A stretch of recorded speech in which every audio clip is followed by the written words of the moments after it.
Olá, tudo bem? Este é o episódio de número 280 de O Fechamento. Nesse episódio, vamos conversar sobre as ideias apresentadas no artigo A Ciência na Era da Tecnoglobalização e Novos Paradigmas, de Everton Henrique Eleutério Fargoni e Mayna Zacarias.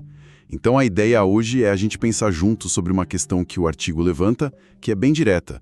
Em um mundo onde a atenção virou a principal moeda, onde qualquer um pode ter uma plataforma, o que acontece com a ciência? Será que ela consegue manter seu lugar como uma fonte confiável de conhecimento? Ou ela corre o risco de virar só mais um produto? É sobre essa encruzilhada que a gente conversa hoje.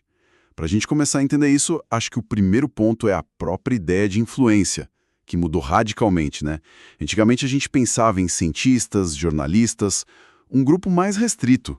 Hoje o jogo parece completamente diferente. A influência foi pulverizada. Totalmente.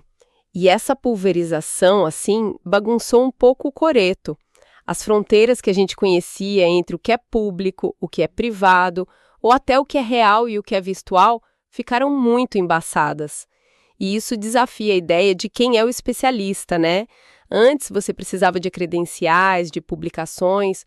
Hoje, para ser uma voz de influência digital, não há essa exigência formal. E a pandemia de Covid-19 parece que foi um acelerador absurdo para isso. O artigo traz um dado que me chamou a atenção. Um aumento de 78% no uso de redes sociais. A gente viveu isso. De repente, tudo era online. Mas isso trouxe um paradoxo. O texto usa até um termo forte, alienação tecnocognitiva, para falar de como essa dependência digital se liga a uma piora na saúde mental. Sim, porque essa imersão constante é complicada. É nesse cenário que os autores apresentam um conceito central deles, a tecnoglobalização.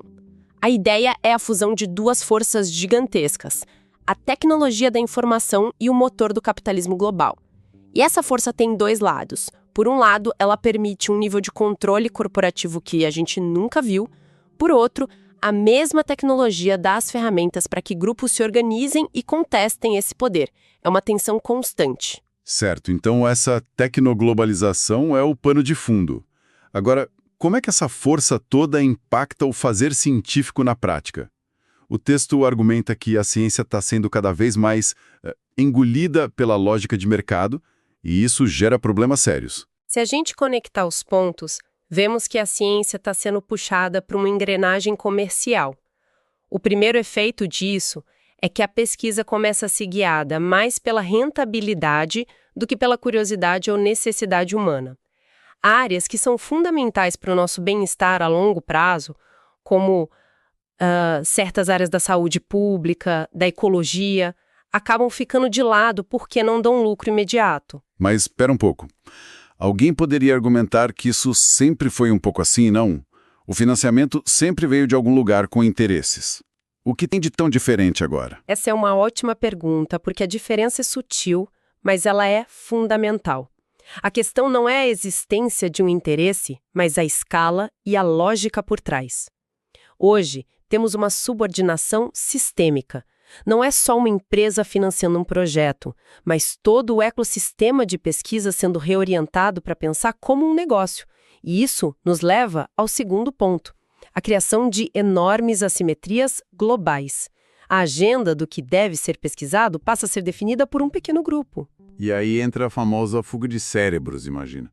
Um talento que surge aqui no Brasil, por exemplo, muitas vezes não encontra espaço e acaba sendo atraído para esses grandes centros, né? Perfeitamente.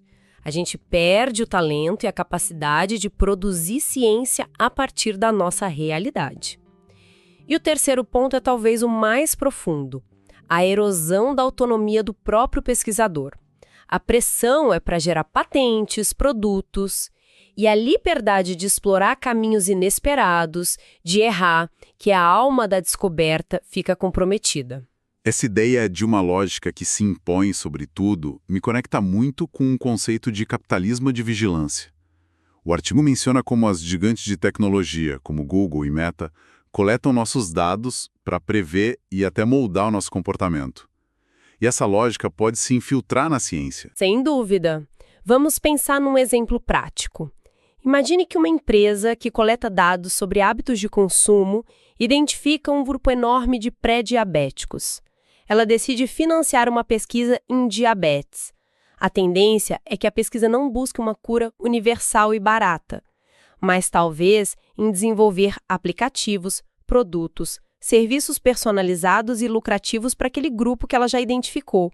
A ciência é sutilmente direcionada pelo mercado. Nossa, esse é assustador, porque é um desvio de propósito que acontece de forma quase invisível. E imagino que, quando o público começa a perceber isso, a confiança... vai por água abaixo. Isso. E nesse vácuo de confiança, outras coisas crescem. Pois é, esse é o terreno fértil para o negacionismo. E as pseudociências e os autores definem o negacionismo de uma forma muito interessante. Não é só gente espalhando notícia falsa. É mais organizado. É uma estratégia para gerar dúvida, para atacar os fundamentos do método científico. A necessidade de evidências, o teste de hipóteses, o debate crítico. E as consequências podem ser trágicas. O texto lembra aquele caso de 2020, quando sugeriram a ingestão de desinfetante para tratar a Covid-19. É algo tão absurdo, mas que foi levado a sério por muita gente. Mostra o impacto real disso. E isso nos leva a um ponto delicado. A relação dos mais jovens com a ciência. Um relatório da OCDE de 2021, citado no artigo, mostra um cenário preocupante. Só 22% dos estudantes de 15 anos se interessam por disciplinas científicas. E aí temos um paradoxo. Eles são nativos digitais, vivem imersos em tecnologia, mas não desenvolvem o ferramental crítico para analisar o que recebem. Falta a capacidade de separar fato de opinião, de checar fontes. E talvez parte disso venha da imagem que se cria do cientista, né? A cultura pop reforça aquele estereótipo do gênio isolado, de jaleco branco. O artigo faz uma comparação que eu achei ótima com programas antigos da TV Cultura, tipo X-Tudo e Rá-Tim-Bum. Eu lembro.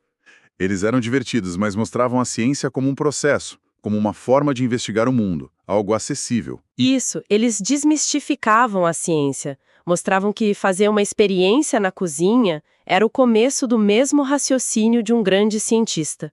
Criava-se uma cultura científica de base, algo que parece ter se perdido um pouco. Falando em como a gente enxerga a ciência, tem uma frase do astrofísico Neil deGrasse Tyson, que o artigo destaca e que é um soco no estômago. Ele diz: talvez o próximo Einstein esteja morrendo de fome na Etiópia.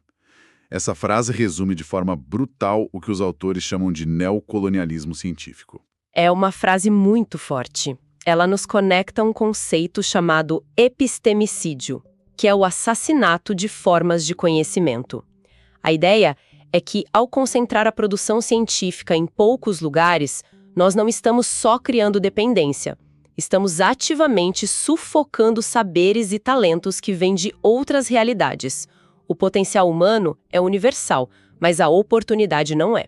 E a cultura pop acaba sendo um espelho disso. O artigo compara duas séries de comédia, The Big Bang Theory e Abbott Elementary. Em The Big Bang Theory, a ciência funciona como um traço de personalidade exótico. É a fonte das piadas. É quase um fetiche. Sim.